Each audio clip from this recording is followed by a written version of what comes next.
And what impressed me, or rather what left an indelible mark on my mind, was these consultants who walked in, fancy suits, flying in from Dubai. They come in on a Monday, go back on a Thursday. What is Gen AI? Because there's AI, then there's ML, now there is Gen AI. There is a concept of deep learning which sits right under machine learning. Now, you are already in the AI revolution. You're not starting the AI revolution. So how is AI getting adopted in enterprise space? The next generation of banking will be more asset light and more digitally heavy. The future gap is going to be in terms of how agile your systems are, how robust is your infrastructure, what kind of spam detections, fraud detections can you put in place. Is bias similar to hallucination, or it is slightly different? If you're not trained your data set well enough, you may end up in a very cooked up story coming out of AI, and it will be very convincing. I'm learning AI. Somebody else who is fresh and coming into my organization, they're also similar to us. Now, what is my edge now? How it is going to play out? I mean, you've been doing a job for 20 years. You built a certain skill and you have a certain way of doing it. And suddenly you are told that, hey, you know what you were doing yesterday is not critical anymore. It's a rude awakening. It's a shock. Disruption is imminent. No, it's not a doomsday prediction. It's a disruption is imminent. Upskilling is not optional.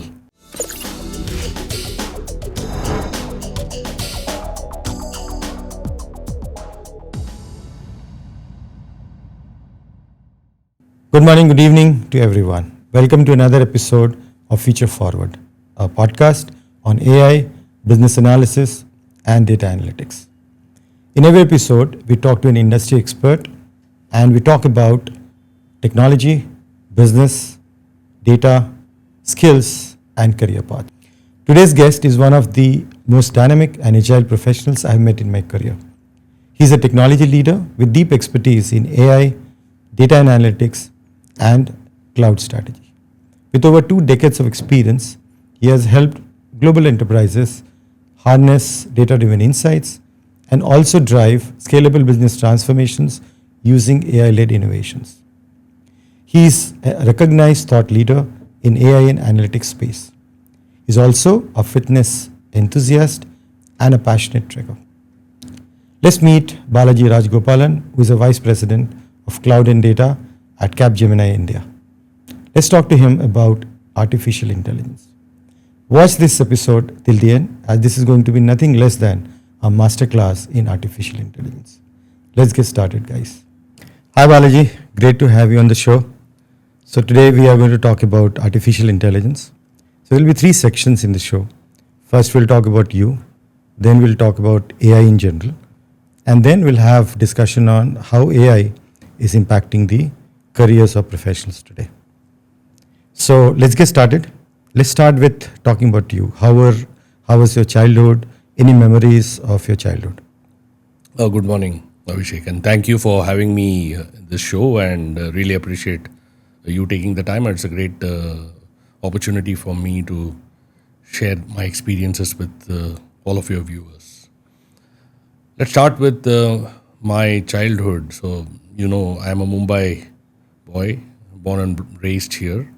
Have been educated here. I started off in Chembur, one of the suburbs here, and took up commerce, interestingly. I did not take up engineering as was predicted in those days by many of my peers and relatives. I chose a very different line. Went into commerce, studied in Pudar, and moved on to complete my CA, Chartered Accountancy, as well as ICWA. That's been my educational background, and then we'll get into how I got into the IT world by accident. But anything about your childhood which you remember, which kind of shaped your personality or had any impact on your personality? Yeah, so few things. One I can very easily relate to is community. Now, we lived in a place where we had 78 apartments, and these were all very small, tiny apartments, and there was there was this whole sense of community. Like you could walk into anybody's house in that community, have your lunch there. You could go to anybody's house, watch TV. If cricket match is going on, we would have the entire group of youngsters gather in one house to literally celebrate that event. So that community bonding is something which we still carry today. I think that has shaped my personality quite a bit. Yeah, correct. Actually, that used to be in my childhood. That was something which we always cherish. Yes. It seems to be going away slowly. It's gone. Yeah, it's almost gone. Correct. It's gone. It's now you got to arrange events where you get people, your children's friends, and it's not exactly the same as what it was. So that's one of the, I think, crucial factors shaping my growth in my career, in my life, and it's been consistent throughout. So, moving ahead of the childhood, so you said you have done ICWA. So, from finance background And CA. and CA. So, from finance background, how did you get into IT? How was your first job, and how did you move up the value chain? Interesting turn of events. Post my graduation and my chartered accountancy, almost towards the end of that, I guess I was in my last set of exams. I got into National Stock Exchange as a junior officer. And that was the time when NSE was just getting set up. The whole world was looking at India to fail because they did not believe India had it to have a completely digital exchange. And we were the first crop of, I would say, management and graduates who joined National Stock Exchange to set up both the retail stock as well as the wholesale debt market. Couple of years there, then moved on to Africa, East Africa. I worked there in the capacity of a finance controller for close to 4 years, no, more than 4 years. And while I was in East Africa, I switched over to a company in Uganda, where I got the opportunity to lead an ERP implementation. And that was early 2000s. I was on the other side. When I say other side, today I'm on this side, the implementer side. I was on the other side as an end client user, side, yeah. as a client. And what impressed me, or rather what left an indelible mark on my mind, was these consultants who walked in, fancy suits, flying in from Dubai. They come in on a Monday, go back on a Thursday, and they use all 3-letter acronyms. And I had to keep learning those 3 letters, ERP, CRP, UAT. I was like, wow, this is exciting. I need to be on that side. I need to figure out what to do to get to cross over and become one of their tribe. It was like it gripped my mind so much that I resigned from my role after the implementation was over. I said, I don't want to continue in finance anymore. Came to Mumbai and I did a whole lot of unrelated topics around IT. There was no mentor, no guide. So I started off with the database administration. Somebody told me DBA is a good way to start. I did Oracle 8i certified database admin. And then they said, no, you're not fit to get into DBA. You should do a developer certification. And then I did a developer, Oracle 6i developer certification. And then someone said, no, but Java is interesting. And then I went to Concourse in Dadar, I remember still. I did a Java. I was not knowing what I'm doing. I was just hungry for knowledge and I was absorbing these various things like a sponge. And then I did Novell Network. All unrelated. No correlation to anything which I am doing at that point. And finally, I found my calling, which is Oracle e-business suite, the ERP. Then one of my friends in the US said, you're wasting your time doing all this random stuff. Focus on either SAP or Oracle, and that will give you an entry into ERP as a finance functional consultant, where you can club your financial background, you can club your background in analytics and treasury and all of these things from an implementation perspective. But I'll tell you, all those random stuff which I did, they have been useful later on at different points in life. So nothing happens by accident, I guess. Steve Jobs, in fact, famously said, connecting the dots. So all got connected. They did get connected because today and even last 5, 7, 10 years, when I enter into a conversation with my team of developers, I don't just get in from a business side. I may not be as, let's say, insightful as some of my developers, but I do have a fairly deep understanding of what's the underlying engine looking like, be it a development framework, or be it a network related issue, or be it a database structure. So all those trainings have left a mark and they've been helpful. Right. So you're definitely coming out as a very self-learned, self-taught person. So tell me, in your professional career, how did you move into this AI, cloud, and the data space? Because that is something which obviously we're going to talk about also. Yeah. So how did that transition happen?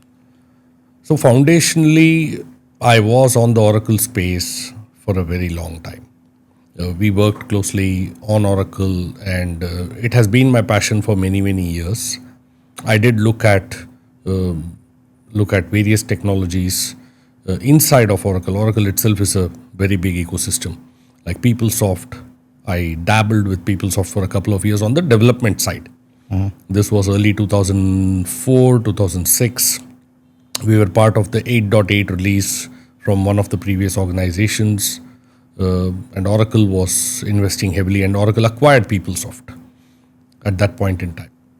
And then I moved into the data warehousing, the data lake, enterprise data warehouse, and all of the associated work around Oracle, in addition to the ERP space. ERP was the bread and butter right throughout, but the ancillary space which we find, which kept mushrooming and building, got into that soon. Somewhere in 2016, in my previous organization, I was working on a product which was enterprise automation on top of the e-business suite set of products. That was a very fascinating journey for me to figure out how can I crunch setup times from days to minutes using enterprise automation. Imagine, if you allow me to go a little bit in depth. Sure. If you look at the Oracle e-business suite or the Oracle Fusion set of technologies, it's a fairly complex enterprise ecosystem.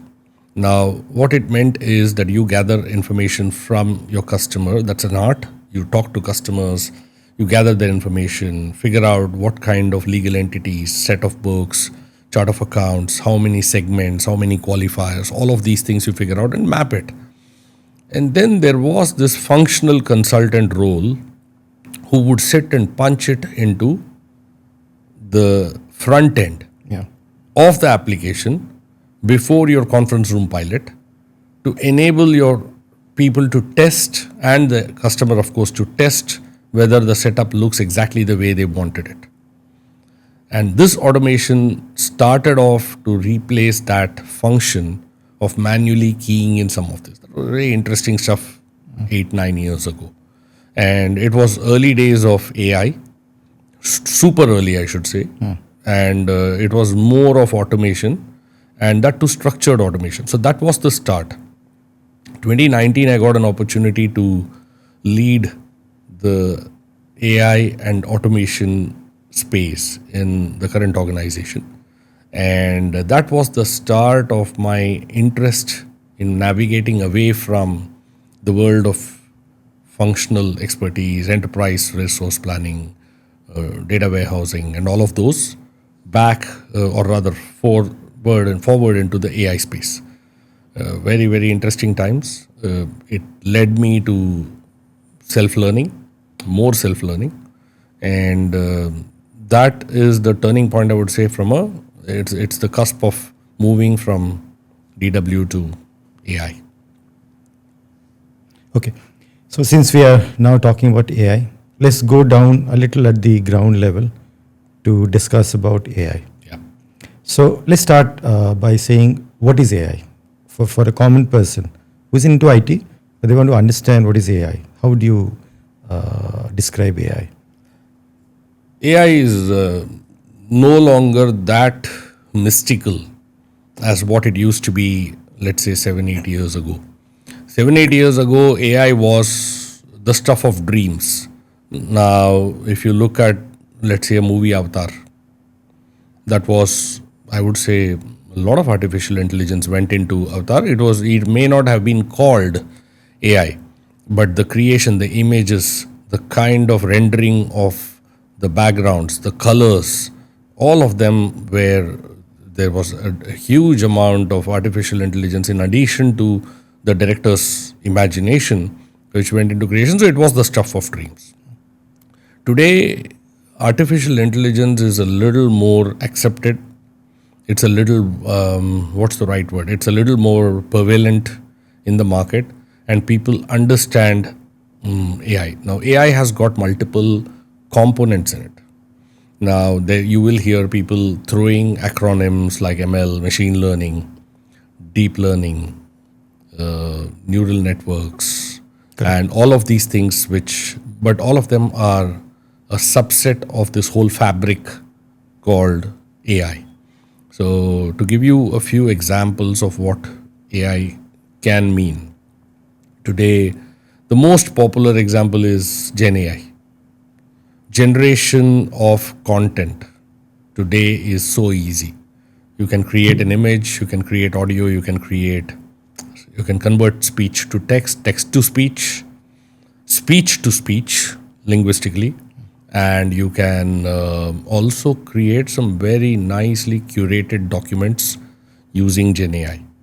Now, what would have taken a human, say, 8 to 10 business days to deliver with the right amount of prompts and the right GPT in place, you would have maybe 3 hours with adequate amount of testing and massaging of the data to get the right output.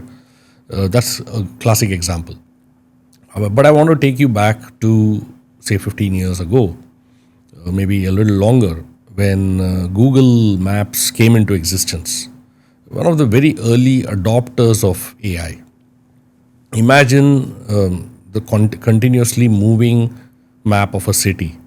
Metros are being built, roads are being constructed, bridges are being built, ports are being built, and Google Maps had to pick up a whole lot of this insight.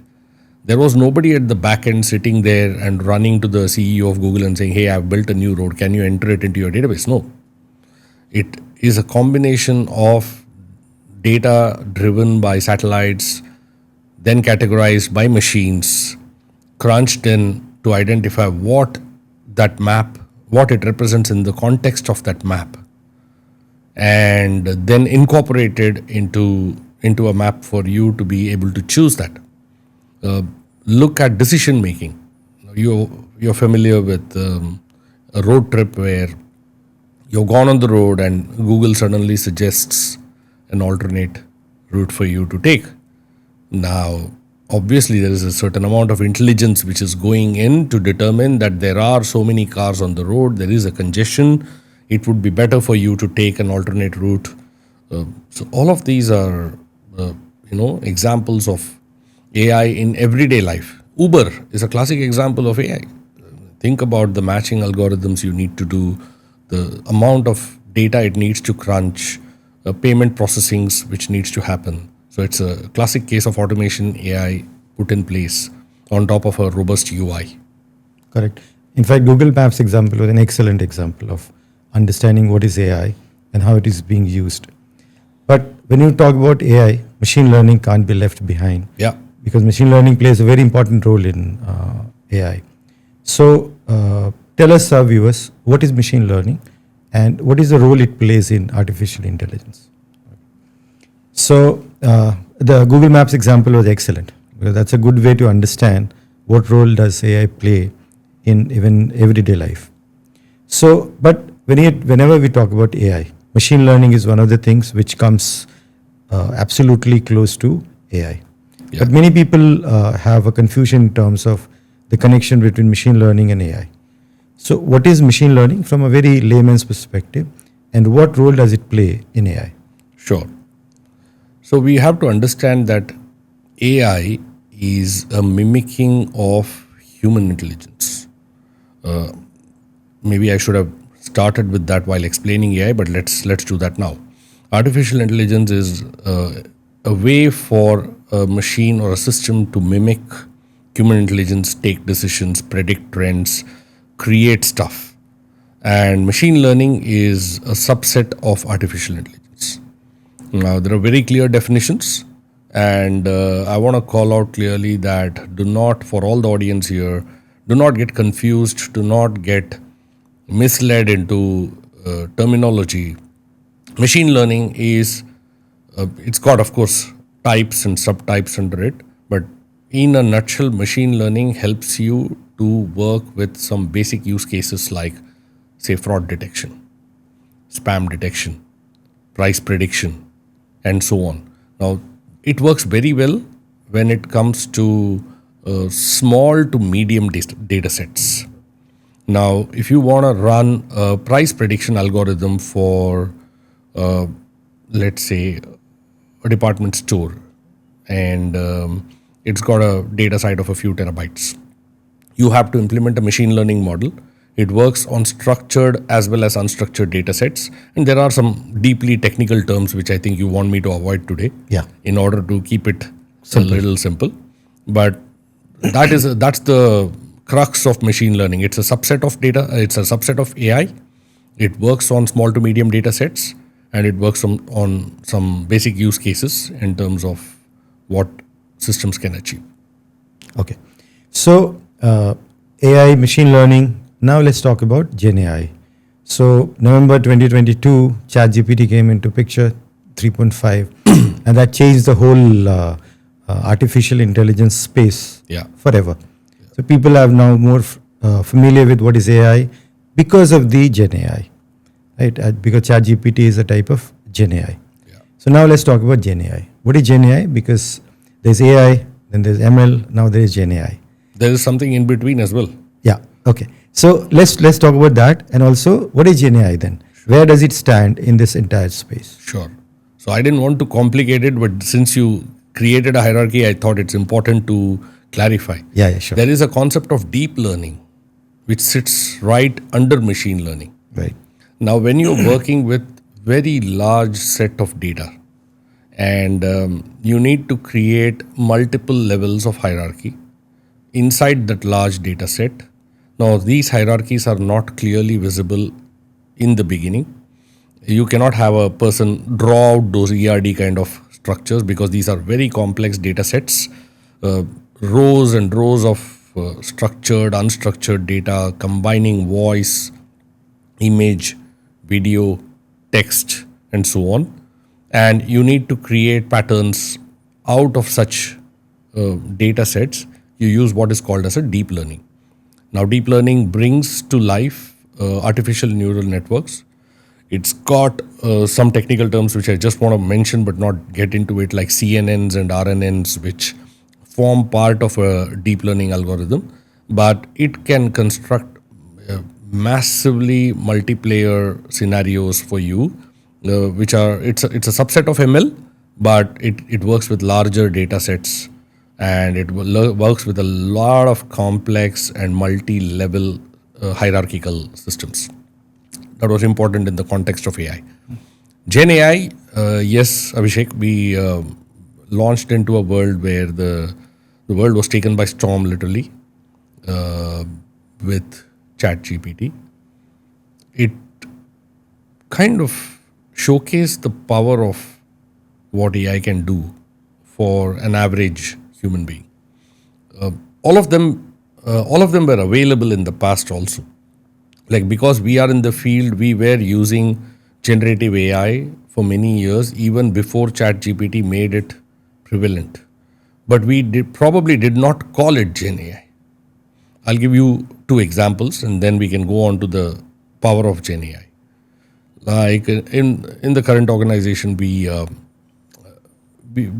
have created something called a synthetic data generation. Now, what it does is a GDPR compliance requirement in a certain country.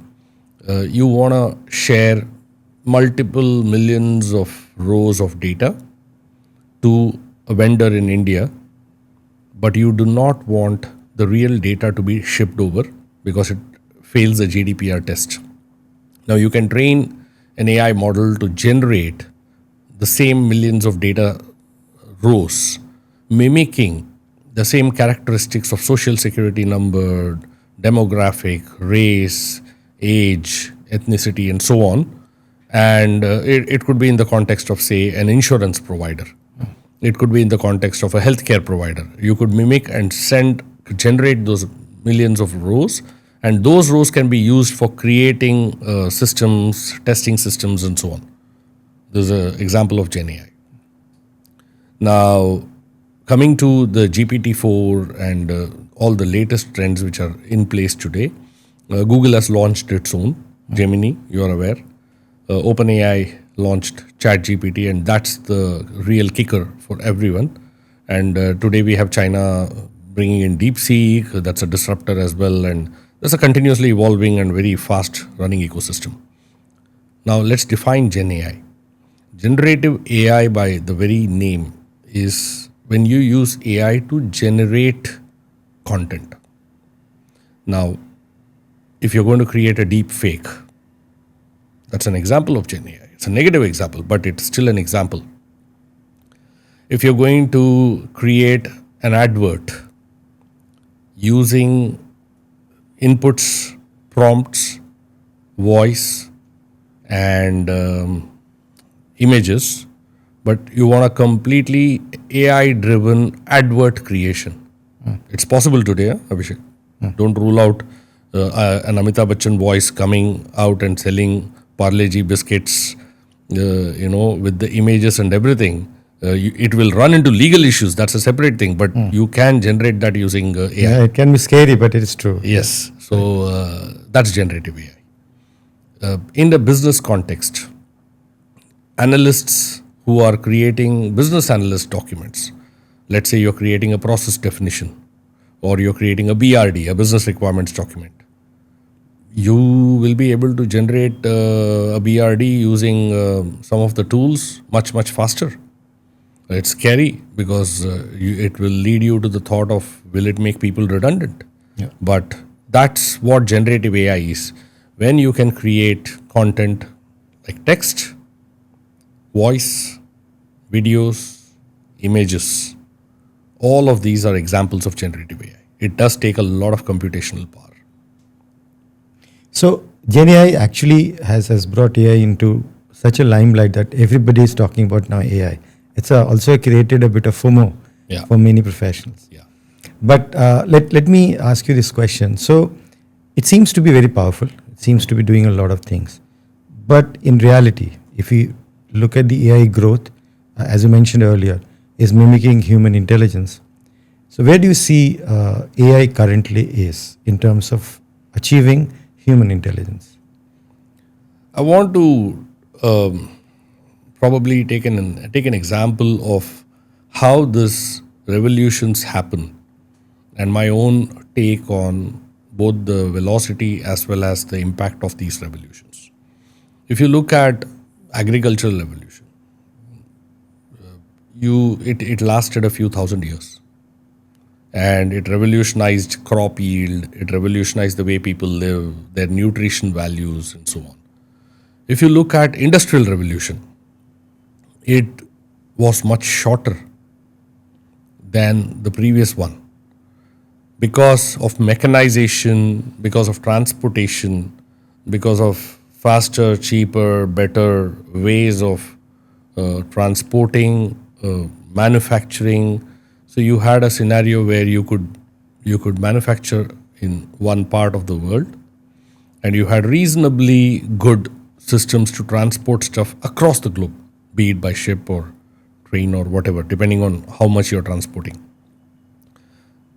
You would say 200 years? Yeah. 200 years. Then we had the service revolution. Service revolution is on the backbone of internet. Yeah. You were able to transport services, consume services, service as a service. You could go in and say, hey, I've got a need to do some payment processing.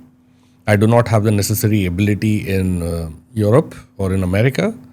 And I would like to stand up a team in, say, Philippines and India and, say, Myanmar.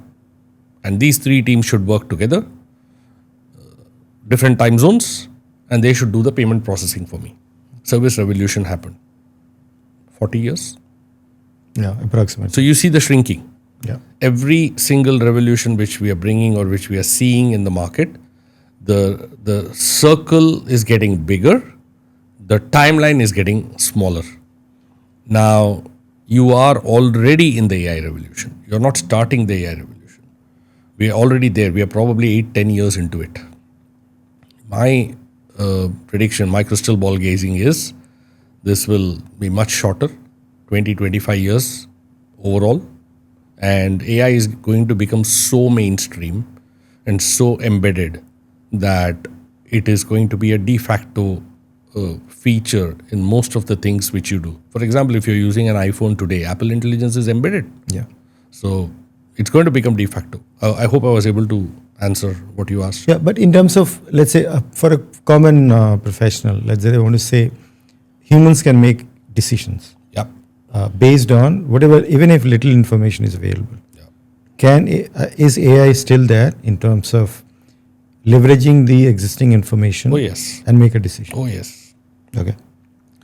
AI is already able to make decisions on behalf of humans, and depending on the appetite of the organization in question, it may allow a certain latitude in terms of the decision making, or it may restrict itself to a limited scope. Now, I'll give you some examples. Let's say healthcare. You want AI-assisted healthcare. You may not be ready for it yet because you will want to see the impact of that on human lives. But let's say processing payment from insurance for healthcare. Your risk is now financial and it's not health direct. You can live with a few thousand rupees of issues on an average here and there. So AI assisted payment processing is absolutely on. Fraud detection. Banks have started already. If you look at today, I don't know if you have used some of the systems, ICICI Bank, for example, if you use, you can't click a screenshot on the app. Correct. If you transfer money while you are on a phone, there is intelligence to detect that you are making a call and you're trying to make a payment at the time of making a call, and it sends you an alert saying, are you sure? Yeah. You are on a call. So it recognizes that you may be on a digital arrest kind of a scenario, or somebody may be coercing you to make a payment. So these are all very small examples, but nevertheless good examples of how AI is already entering your life. Right. In a very simplistic way. There are, of course, complex examples. Correct. No, these are good examples. So now moving, so these are more like from a personal or individual perspective. Let's get into enterprise space. Sure. So how is AI getting adopted in enterprise space? How organizations are using it for developing either make-to-fit applications or for their own uses? Let's make it interesting. You tell me an industry. We'll start with that. Let's start with financial services. That's my favorite one. Yeah. Okay. So financial services, let's look at, again, financial services is a very broad. Let's say banks. Yeah. Bank itself is a very broad term. So I will double click a little more. Let's take lending. Okay. Primary function of a bank. And it's the reason why banks exist. So did you know that by the time we speak, and I am not saying from the start, from the time you ask this question to now, some 50 mudra loans have already been disbursed. Okay. Mudra loans are being approved using AI. There is, of course, rule-based systems to say what's the quantum of amount. Then there is a digital check to see pattern recognition, to see what's the incoming flow and so on. But thousands of mudra loans are being disbursed. That's on the government side, which is very impressive. Yeah. Let's take an enterprise side. The next generation of banking will be more asset light and more digitally heavy. I'll repeat. The next generation of banking will be more asset light and more digitally heavy. What it Can you means- elaborate on Yes, the asset yes. light? Yeah. The asset light means the traditional thought process of a bank was open more branches, employ more people, have more feet on street. Somebody chases you for a loan, and we have all been victim to people calling us from various organizations saying, "Do you want a loan? Do you want a loan? Can I sell this to you?" The asset heavy part is you investing tons of resources or millions of US dollars or rupees of resources into creating that physical infrastructure to cater to your customer base. The asset light part is, I'm not saying the new generation bank will do away with all the branches, but they will use their branches more intelligently and they will leverage technology. For example, I don't want to take the name of the bank because they could be a customer of ours. I don't want to get into that kind of a scenario, but 100% digital onboarding of a customer within 20 minutes, less than 20 minutes. Correct. For the price zero, you're already paying for the bandwidth. There's nothing else. You can sit at the comfort of your home. You can log into their site and put in your credentials, Aadhaar authentication, go through image processing, video KYC, Yeah. and your account is opened. Look at lending. The future of lending in financial services, in banking, is going to be more AI-based lending. You will not have a human officer sitting there and deciding whether I should give the loan or not. Up to a certain range of loans will be machine learning, will be artificial intelligence deciding on the loan based on your history, based on the data, based on all the transactions you are able to upload. Cognitive document processing comes into play. Sentiment analysis will come in. Social media feeds will be picked up to see whether it's end use is for some other reason or not. End use monitoring, all of those. Correct. That's an example of. So clearly, there are a lot of drivers in terms of why enterprises will adopt AI. But do you see any challenges in terms of what can prevent enterprises from adopting AI? Or currently, maybe in 6 months or a year time, that might go away. But currently, what are the limitations of AI which can prevent? There are many. So we'll start with fear. Fear can come in two forms. One is the person who is supposed to adopt AI can be afraid of his or her job. That's a big driver. Absolutely. We're going to talk about that as well. Okay. So I didn't want to preempt your question, but No problem. there I Yeah. go. So fear can be a very big blocker for enterprises, organizations to adopt AI. Certainly, yeah. The fear of the unknown. Forget fear of the job, fear of the unknown. What am I getting into in terms of bringing artificial intelligence into my enterprise is another big blocker.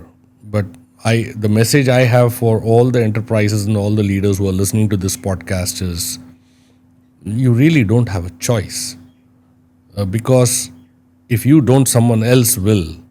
And the leap, the gap between you and your competition is no longer, let's take the lending example, the number of branches or the number of feet on street you have or the number of telecallers you're going to put. All those are important metrics.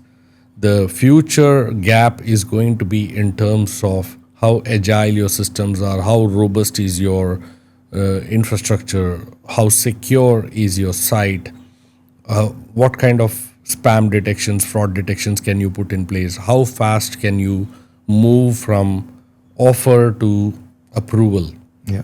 and how can you use cutting edge social media platforms like Insta and Snapchat and so on to digitally enable yourself for the next set of customers who don't really play the game the way you used to play. Correct. So now, since there are a lot of incentives for organizations to move into AI, So, sorry to stop you here. Yeah. I just thought of a couple of other reasons Sure, also. go ahead. One is there's also security. yeah, So security is a big reason why adoption of AI can be slowed down. Now, AI is, while it is all prevalent today, it is pervading various sources. There is a big fear around exposing your data set to LLM. Yeah. And what happens if there's a data leak? There are numerous examples of data leak. So security is a genuine concern which organizations must address. And then the last one I want to talk about is, it's a very technical term. So I just want to introduce it for the audience to understand, is hallucinations. yeah, So AI does create hallucinations. So hallucination is when the data set is trained on not enough data, or it depends on the word analysis and prediction instead of data-based approach to rendering information, then it can hallucinate. So AI can hallucinate, and that is also a reason why organizations are hesitant. So when you say hallucinate, it can give wrong outputs, Yes. or kind can of make up a story. biased. Is bias similar to hallucination, or it is slightly It different? can be bias. It can be a story. It can be completely cooked up. So AI is as good as the prompt. Now, if you're not trained your data set well enough, you may end up in a very cooked up story coming out of AI, and it will be very convincing. So hallucination is a real challenge, and that can only be prevented by additional training of your data set and using retrieval augmentation and stuff like that. Okay, I think we need another podcast to kind of Sorry, I did discuss a not- lot many other. No, because AI is such a vast Yeah, space. yeah. You can't avoid those things. I didn't want to get this too technical, but these are some of the terms which are important for your audience to also understand, because if they are going to make their entry into the AI world, retrieval augmentation generation, hallucination, Yeah. and deep learning, machine learning, these are all basic information which they need to research. The good news is that all of this is available on media today. Yeah. Very easy to research, and anybody can upskill themselves on this within a few hours. Correct.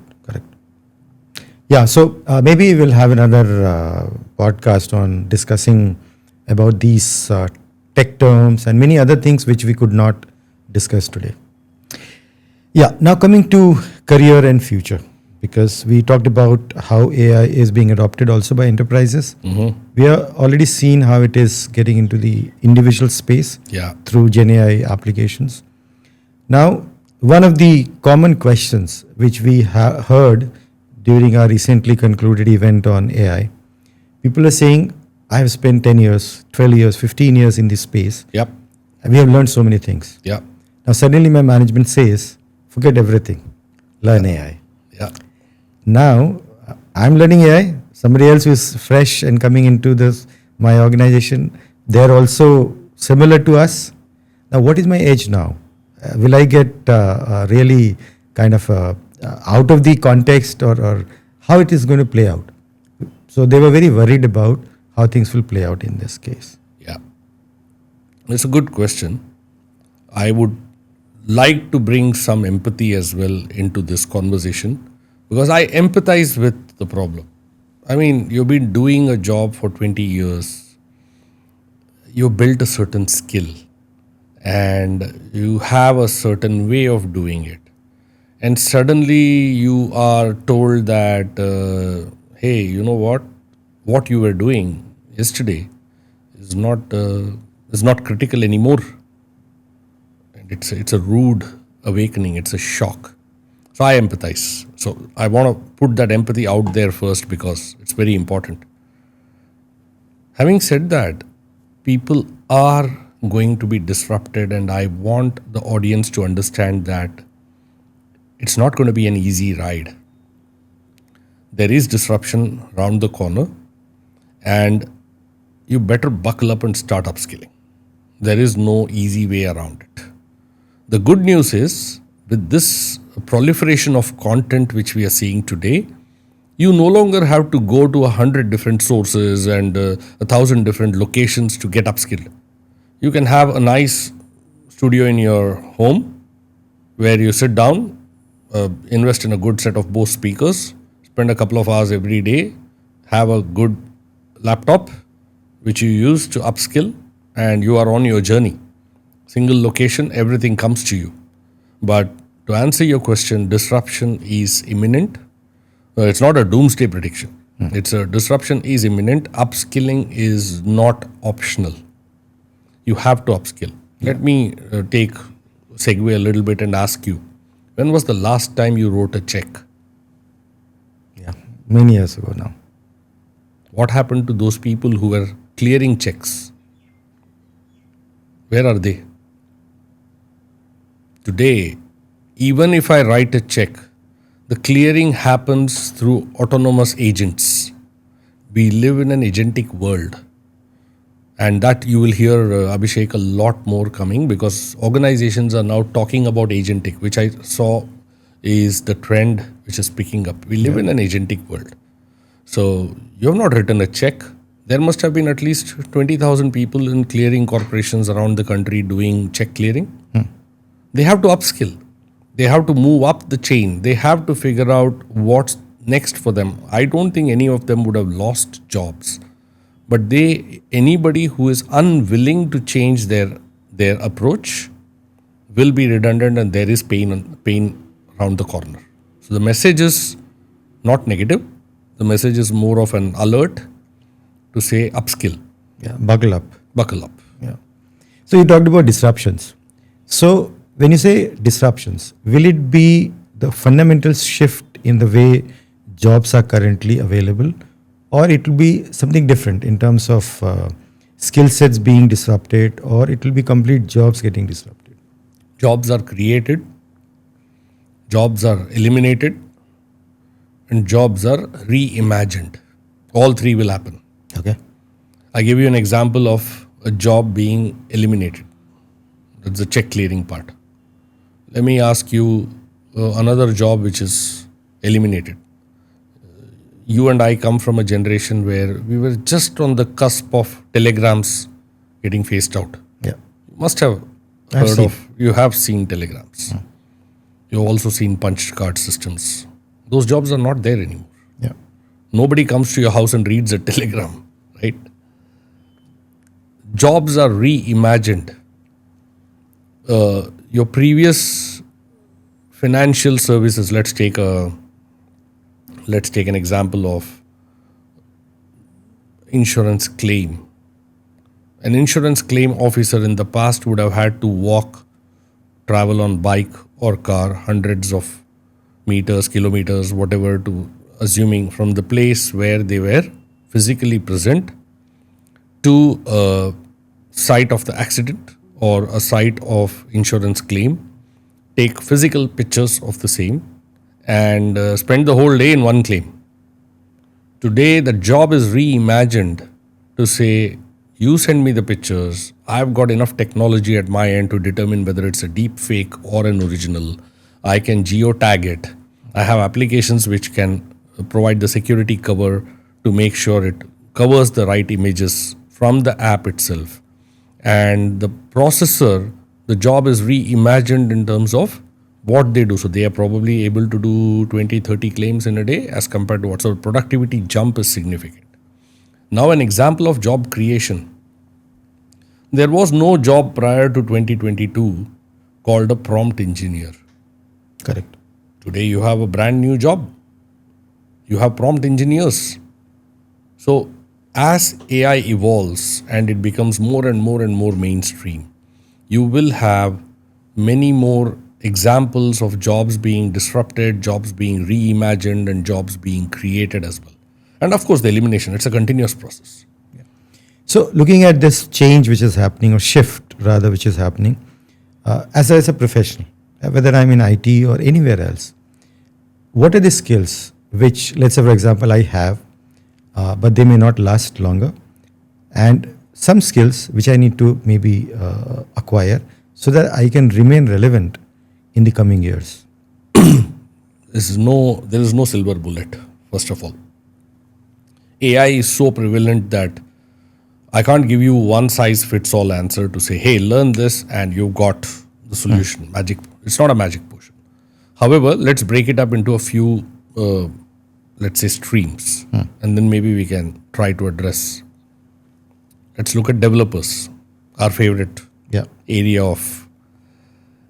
Developers again have to buckle up because AI assisted coding is Becoming a reality. Yeah, it's a reality already. It's already a reality. Today, if I want, let's say I go to a manufacturing organization who has implemented BAN. BAN, is no longer that popular and they want to upskill, modernize their code. I'm not going to employ 500 developers to sit on application modernization for a custom code which has been written in certain technology. Let's say I want to reimagine that code or rewrite that code in React. We have tools available which will do 60-70% of the work of application modernization by converting your legacy code with all the right frameworks, with all the right declarations which you need to do in React for a fraction of the price which it will cost a human to do. Now, what does the developer need to do? The developer needs to validate that all this is working. There will be a whole amount of testing. We'll come to that also, AI assisted testing. So every job gets reimagined. So coming back to the developer example, I would say it's mandatory for every developer to know Python. That's a silver bullet. You can take that. If you are planning to do a development role, irrespective of which technology you're working on, certain amount of Python, proficiency in Python is absolutely Mandatory. Let's take some low-end, entry-level roles. There are a lot of creative people and you are into proposal development. And what's your traditional proposal development go-to technology? Word. And PowerPoint. Word and PowerPoint. These are your two core areas. I would say you should learn prompt engineering and you must have a certain amount of proficiency in Copilot because these are going to become mainstream. Let's look at business analyst. Again, business analyst, you're going to use Visio, PowerPoint, certain amount of Microsoft Word, maybe some Excel, but more importantly, you're going to be conversing with people, conversing with human customers on the other end to gather information before you create the requirements document. Now, for someone like a business analyst, it's a little more difficult, but yes, you should understand the basics of AI. You must do your course in generative AI. There are different courses available on popular platforms which are there. You must do generative AI as a base. And if you are technically oriented, a bit of Python won't harm you.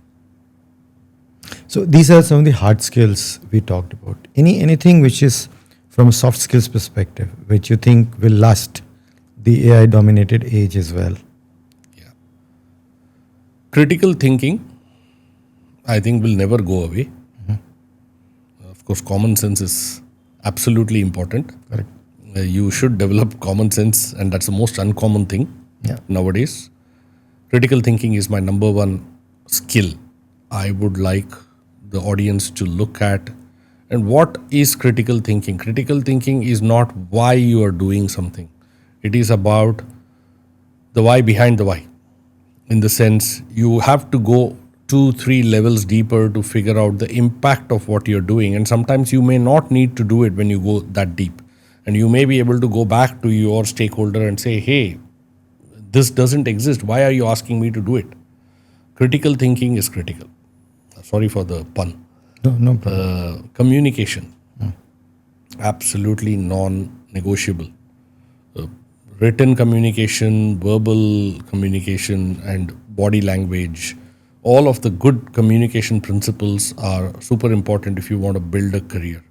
People underrate the amount of value which organizations place on communication.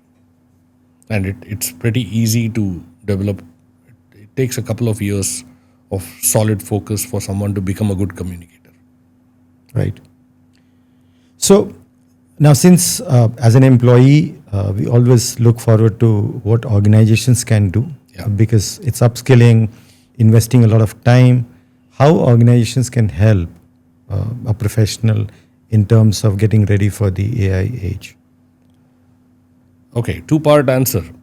I think organizations are already helping their employees upskill because it is in the organization's interest to get their employees upskilled as fast as they can so that they can produce value-added activities instead of focusing on non-value-added activities. So organizations are doing that. My message to the organizations which are a little behind on the AI cycle, it's going to be very difficult for these organizations to compete with more agile, AI-enabled, AI-driven organizations. So please start your journey quickly. Doesn't take too much. You can take baby steps, and you have to take care of employees. Show some empathy. You have people who have been working with you, have been loyal to you for 15, 20 years. Maybe they need a little motivation to get upskilled on certain areas of AI, and they may not have the necessary vision.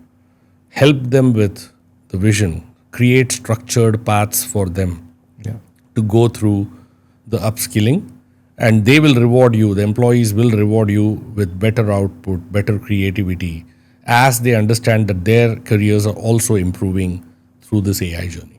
Yeah, I think that empathy part is very important because one of the previous questions was about if I have to move away from my current expertise, what will happen to me later? So if organizations can show that okay, you're not going to lose much by upskilling. So there's an encouragement for people to learn new things and get ready for whatever is coming their way. So I'll give you a very, very positive message of AI, which is that anyone who is listening to this podcast should not be worried about AI. They should look forward to a much brighter and a much more value-added future as compared to what they were doing earlier, provided they also take the necessary pain and effort to upskill. It's not a one-way street. AI is like a tsunami. It's going to come, whether you like it or you don't. It's going to come and it's going to create waves.